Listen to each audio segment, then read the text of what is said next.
আসসালামু আলাইকুম। Aftab roots and ফার্নিচারে আপনাদের স্বাগতম। লোহা কাঠ। লোহা কাঠ মূলত নাইজেরিয়া থেকে বাংলাদেশে ইম্পোর্ট করা হয়। লোহা কাঠ মূলত পানিতে সংরক্ষণ করা হয়ে থাকে। অরিজিনাল লোহা কাঠ দেখতে কালচে ও হালকা লালচে কালার হয়ে থাকে। লোহা কাঠের আঁশ অনেক শক্ত হয়ে থাকে, যার কারণে ড্রিল মেশিনের মাধ্যমে তার কাটা প্রবেশ করানো হয়। চৌকাঠ জগতে লোহা কাঠ সবচেয়ে বেশি শক্ত হয়ে থাকে। সম্পূর্ণ সারি কাঠ হওয়ার কারণে ঘুণে ধরে না এবং পচে যায় না।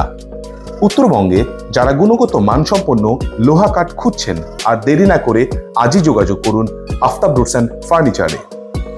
সর্বাধুনিক প্রযুক্তির ব্যবহার ও নিখুঁত ফিনিশিং এর কারণে কাস্টমারের চাহিদা পূরণে আফতাব রুটস অ্যান্ড ফার্নিচার এক অনন্য নাম।